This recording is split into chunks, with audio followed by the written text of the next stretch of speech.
You will not believe some of the moves Alireza Firouzja makes in this game. Two really stand out, but there are a lot of amazing moves. This was a game against Viktor Erdos in the 23rd European Teams Tournament.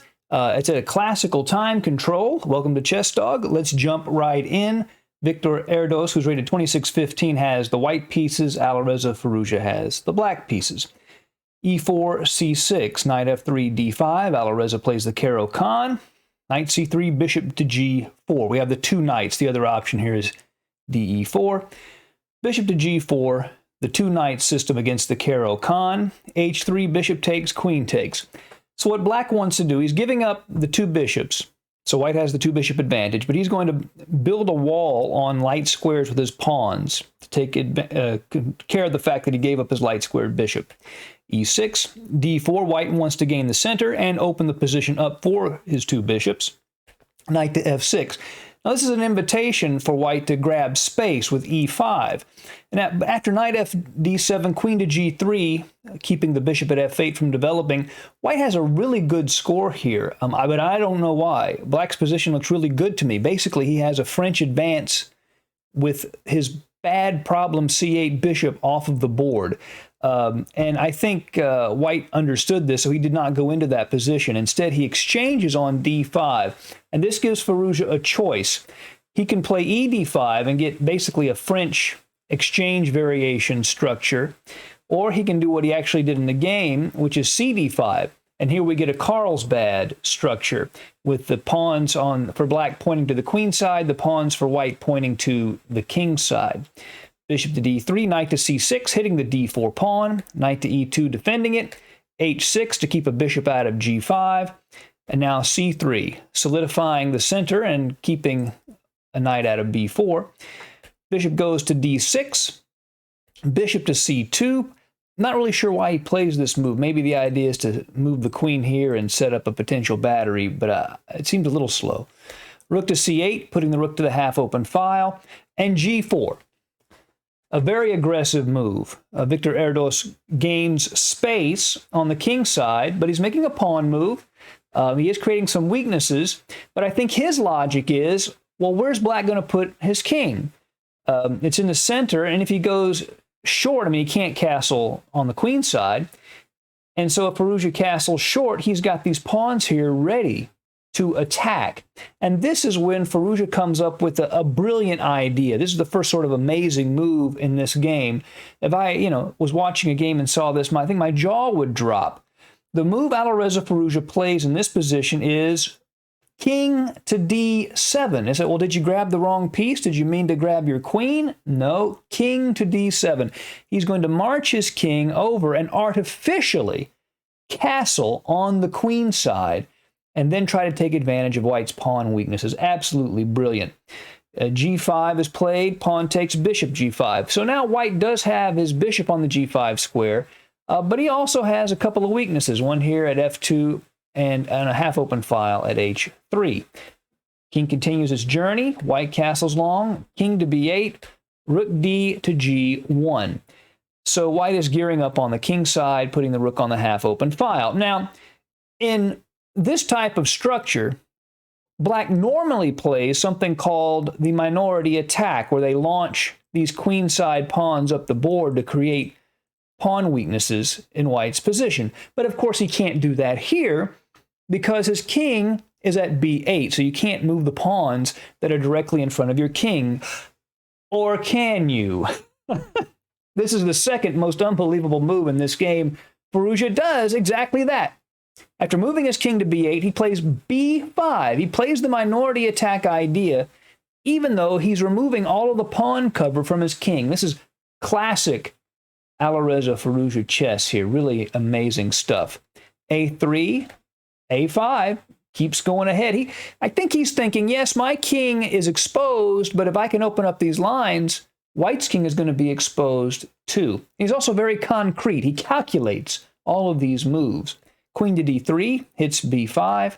Queen to B6 defends. Bishop takes, pawn takes. So now white has given up the two bishops, but he has created this passed pawn on H3. But black has a very compact central pawn structure here. I think black can be happy with that decision. Rook to g7, hitting f7. Queen to b7 defends, doubling up the rooks. The queen is keeping h3 defended at the moment. b4. He continues with the minority attack, and Viktor Erdos plays a4. He wants to keep those lines closed. He doesn't want them opening. Bishop to f8 hits the rook. The rook goes to h7, defended by the queen at the moment. Bishop to h6 check, forcing White's king to make a decision he does not want to make. He can either go to b1 and put himself opposite the queen at b7, or he can rush back into the middle where there's less protection. He decides to play king to d1. Now f5, cutting off the queen's defense of the rook at h7 and forcing that rook to exchange itself. Rook takes, rook takes. Rook to g3, rook to c8. Coming back to the queen side to continue to put pressure on the c3 pawn. King to e1, rushing away. Pawn takes, pawn takes. And now the weaknesses that the minority attack was intended to create have been created. Basically the c3 pawn and the c4 square. Knight to e7, unveiling the rook against the c3 pawn. King to f1, king to a7. What Firouzja wants to do is trade off the queens. He sees that White has pawn weaknesses all over the board. And if he can get the queens off, the endgame will be quite favorable to him. Rook to g1, queen to a6, offering that exchange. And here, the best move probably was queen to g3. Now, it's not theoretically the best move. It's probably not technically as good as the move played in the game. The issue, though, is that with queens off of the board, what is White going to do? Just kind of hope to maybe survive, and that's the best they can hope for? At least here, the pieces are being kept on the board. But White does go ahead and accept the exchange of queens. And here we have our endgame with the pawn weaknesses. And what White is hoping for, I imagine, is that there are these opposite colored bishops. Maybe he can make some use of those in creating a drawing position in the endgame. Bishop to d3 check, king to a7, bishop to b5, putting the bishop on a nice strong square. Knight to g8. The knight reroutes to go to f6 and e4. Rook to g3, adding to the defense of the c3 pawn. Knight to f6, rook d3, knight to e4. The c3 pawn is attacked twice and defended twice. And here, White decides to let that pawn go. He plays rook to d1. What if he tries to hold on to it? Well, say a move like h4, but then knight to d6, hits the bishop. After, say, king e1, knight takes, pawn takes, king to b6. The king will just grab the b5 pawn, and black is in very good shape with the passed a pawn. So he decides to give up the c3 pawn for piece activity. Probably the right choice. Rook to d1, knight takes, rook takes. Bishop to e7, attacking the base of the pawn chain at f7. The rook comes back to defend. h4, king to b7, rook b1 check, king c8, h5. Bishop to g7, attacking the d4 pawn. King to e2, and here black could grab the pawn, but then White plays h6, and all of a sudden this is a little uncomfortable. That pawn is getting pretty close to the queening square. So Firouzja says, I'll be patient. The d4 pawn is a weakness that is not going away. So he moves his king to d8, hits the bishop. Well, he checks at b8, excuse me, he doesn't move the bishop. King to e7. He wants this king to come over to stop this pawn.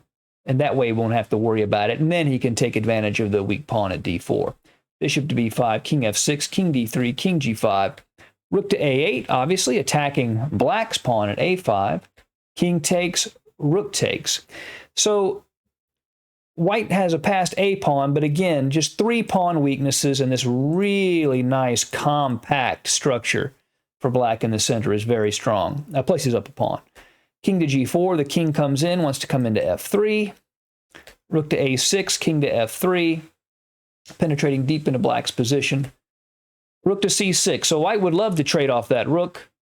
Opposite colored bishop endgame is what he's been after. Firouzja avoids it. Rook to b7. The rook comes back to c2 to defend the f2 pawn. Bishop to f6, rook b2, bishop to d8. The idea is to control the square in front of the a pawn so that it cannot advance. Rook to c2, bishop to a5, firmly blockading that pawn. Rook to c5 with the threat of bishop to a6, attacking the rook and threatening rook takes a5. Bishop to e1, attacking f2, Bishop to c6 hits the rook, rook a7, rook to b5. Now here the better move probably was rook to c2, with the idea of playing rook to a2 and getting behind the passed a pawn.